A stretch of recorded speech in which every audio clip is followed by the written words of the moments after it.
Oh, hello, Matt. Sorry about that. Oh, no. Something went wrong with the Oh, no, it's Wi-Fi. okay. It's okay. No, I totally understand. Like mobile internet is not like stable. That's okay. Okay, Donita, go ahead. Proceed. Okay, awesome. Let's do this. Okay. So share my screen. Okay, so obviously, today I'm gonna share with you things you should do before taking on clients. I clearly didn't do that in the start, and I suffered. So I want to make sure you don't suffer. Okay. Yeah. So Yeah, obviously, thank you. okay. Oh, obviously, there's many things you should do, but I'm just gonna cover 6 things that are important. Okay. Okay. Oh, this is literally a summary of my business journey. First year, I had no idea what I was doing. Second year, had some sort of idea, and third year, I have something more clarity. Definitely, there's definitely I definitely need to improve, but yeah. So this is normal. Like I thought I'd just share this slide because like people might feel, oh, I feel left, like I feel like I'm behind while everyone's ahead. But in reality, this is how it usually happens when you start, you're gonna be very completely clueless. But as you do your service, everything's gonna be clear. Yeah. So okay. Okay. So here are 6 things you must do before taking on clients, just so that you'll be less like stress-free and you just more confident and you can just do the project properly. Yeah. So obviously the first one is clarity on your own business. You need to know what you do first before you do any client work. You also need to like know how to get clients, so client acquisition. The third one is client onboarding process. So if a client decides to work with you, how are you going to do the invoicing, the contract, etc. And then the fourth one is client delivery process. So you doing the project. And also the fifth one is offboarding process. So once the project's finished, you need to know what to do next. So you need to, of course, provide them the deliverables, ask them to do a review, that sort of thing. Yeah. So the things you need to do after you finish the project. And last one is developing long-term relationships with your past clients, because really this is where the money is. If you could, like, if you could, like, if you have a past clients, if they can buy from you again, that's great. You don't have to look for new clients. Yeah. So make it repeatable, like repeatable as much as you can. Yeah. So I'm gonna explain each part of it today. So the first one is clarity on your own business. So like unfortunately some people, I mean people mostly in their first year is like they have no idea what they do in their business. And like that's not good. Because like how can your client know what you do if you don't know yourself? That was actually me. Like I had a call with a prospect probably my second year. At that time I was doing everything like social media marketing, social media management, graphic design, website design. I was doing a lot of things. And they asked me, so what do you do? And I couldn't answer that question when they asked me, what do you do? Like that's how bad it was. So that's why it's very important that you know exactly what you do. So you need to know like your niche or your ideal client, like who do you serve, like the industries you serve. Like for example, if it's a food industry, consulting industry, like whatever. And you need to really finalize this because like for example, if there's I don't know, for example, if you don't want to work with the drug industry, you need to clearly identify that. Like else, like drug companies are going to come to you. Like like, before I go like there's a prospect who it was an alcohol company, and I personally don't like working with alcohol companies. So that's why it's very important that you identify the industries you want to work with, so that the website, the social media shows exactly like so that so the website and social media is clear who you help. Like else you're just going to be marketing unqualified people. Yeah. So you need to really finalize that the industries you serve. As also in terms of the clients, you need to know the stage of their business. Like, are they a startup? Are they a small business? Are they a corporation? You need to know the stage the business is in.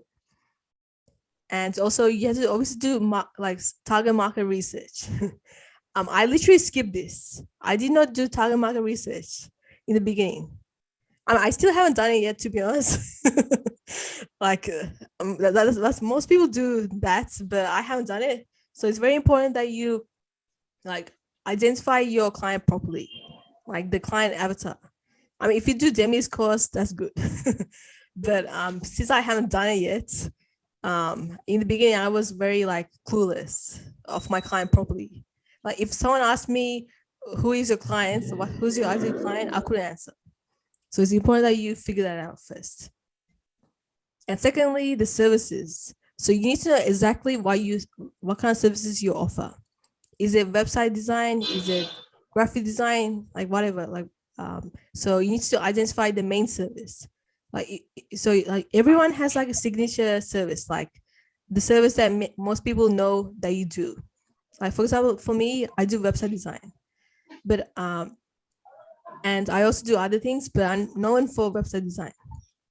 So yeah, so that's my main service. So if someone doesn't cannot afford my website design package, I have a downsell. A downsell is something like, so if a client cannot afford your main service, they have something like you could afford something else. Like it's usually cheaper than the main service, which could be consulting. So I could charge $50 for 1 hour for consulting. Yeah, so that after before the client leaves the sales call, you have something like you can sell them. Yeah. So it's important that you identify your main service and then your downsell. And lastly, you need to know your pricing. So you have to really figure out like a price range, how much you're going to charge the clients. You also need to think about the profitability, like really actually make a profit or really break even. Like honestly, people who start out, like especially in the design industry, they just charge whatever they like. But you need to think about if it's realistic. Like imagine if you're like you survive on your business, will the money you charge be enough to survive? Like some people don't think about that. And yeah, so that's why you need to take account of your own expenses. Yeah. And yeah, that's literally prices. So you need to really like, it all comes back to you need to be clear on your business, your services, your pricing, everything. So it's going to be easier when a client like it's also the reason why you need to be clear of your business is because when a client asks you questions, you need to be able to answer them. Because the last thing you want to do is the client figures out that you're not confident or clueless about your own business. It's not a good impression. Yeah. So that's the first one. Do you have any questions so far, Minutes? None so far. Continue. Okay, awesome. Okay, so the second one is client acquisition. So technically methods of getting clients. So you need to know how you're going to get clients. So you need to figure out like where do your ideal clients hang out in? Is it in Facebook, Instagram, TikTok, whatever? And so after you like choose your platforms, you need to like develop a plan, technically like a to-do list that you can easily like implement like weekly. So for example, I need to send 10 messages to people on Facebook. I need to post one YouTube video every week, that sort of thing. So you need to have a plan that you do every week. Like the last thing you want to do is have clients 1 month and the next month you have no clients. Because literally if there's no clients, there's no money. So like unfortunately business is not like a job. Like it's not like the business is not stable. You have to constantly do work in order to be paid. Yeah, so make sure you have a realistic plan that you can follow. And you also need to, so obviously to get clients, you need to make sure your website is optimized and like your social media is optimized so that obviously you could get obviously clients. The website needs to be properly done, like obviously contains all necessary information for the client to make an informed decision. And yeah, and after that, you need to develop networks for referrals. So if you know anyone who has business friends, it's probably good to tell them about your business and ask them for referrals. Yeah, because for me, like I think it was beginning of last year, or no, late last year. I'm part of this female like entrepreneur group where we refer each other for services. Like, so one of the people in my group, they do virtual assistant, the other person do funnel design, the other one does branding, and I do website design. So whenever like they hear, like if they hear a job that like for example, if one of them like sees someone who needs a website design, they will refer me. Yeah, so it's great to have a network so that you can make finding clients easier. Yeah, so you really need to sort out how you're gonna get clients, and then actively like seek clients, and yeah. So that's the second one. So the third thing you do is to develop a onboarding process for your clients. So onboarding process is like obviously once you get the clients, what's it? You need to obviously like send them a contract or agreement. You also need to obviously send the invoice, the proposal, the codes, etc. Yeah. So these are the things you need to do like before you get a client. So you need to like do up an inquiry form, discovery call, like set up a counseling link, like create a contract, make sure it's legal, and yeah, figure out where you're gonna send the invoices from. Like, is it Stripe, PayPal, bank transfer, whatever. Also, how are you going to do a proposal? Like with proposals, it's good to have a template so that whenever you get a new client, you have a template to follow. So you can just add in details of that client and just send it over. Yeah, so it's important to like streamline everything, make it easy for you so you can like do it several times. And so a welcome packet, that's something like, so once you get a client, normally you would send them information about the services that they paid for. Yeah, so make sure you like gather that, and yeah. So that's the onboarding process. So here's the fourth one. I mean, there's not much to say about the delivery process. So the client delivery process is like you need to know how are you going to deliver the service. So like for example, if your client paid for website design and branding, you need to figure out what are you going to do first. Are you going to do the branding first or the website design? So yeah, so you need to figure out a process for that so that you can like obviously complete it in the deadline. And the fifth one is the client offboarding process. So once you finish like your service, you need to obviously send to them the outstanding payments or invoice. I need to provide them deliverables. Obviously, like so if they paid for, I don't know, like a flyer, you obviously need to send them the final copy of the flyer. And also, normally, like one of the things is requesting them a client testimonial. Yeah, so this is the client offboarding process, literally where you wrap things up. So you finish the project and you move on. Yeah. So that's the fifth one. So the sixth one is so once you finish the project, you say bye to your clients. Oh, actually, no, bye to your clients. So once you finish the project, you shouldn't say bye to your client just yet. You need to develop a good relationship with them. Yeah, because you're gonna get repeat business this way if you develop a relationship with your past clients. So there's three things you can do to help help you get leads and referrals from them. You can develop a referral program. So this is technically like a deal with your clients where if they send you leads, they're gonna get like 10% commission. Yeah.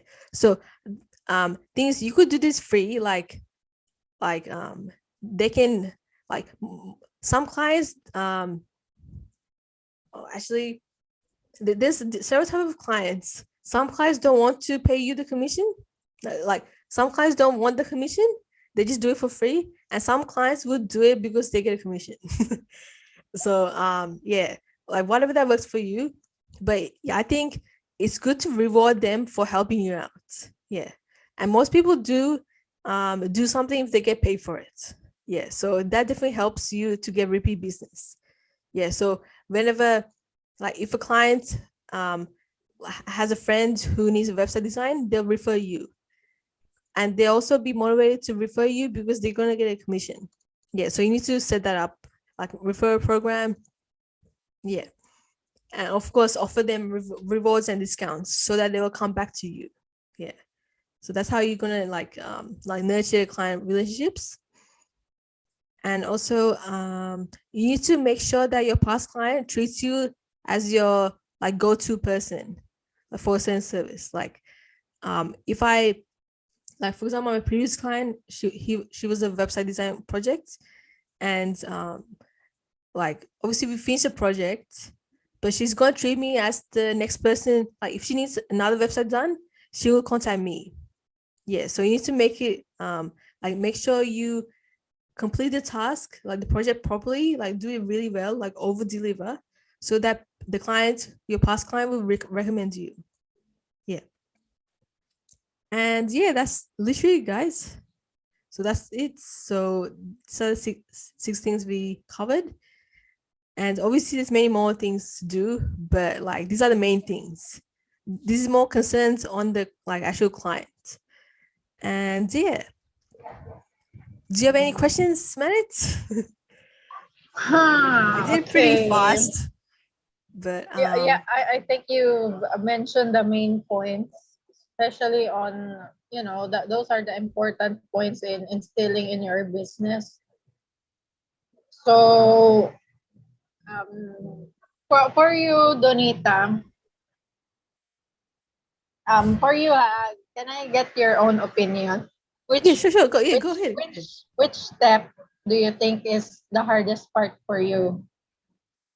Let me Which look. step? Let me go. Okay, that's a good question. Mhm. Let's see. Mm,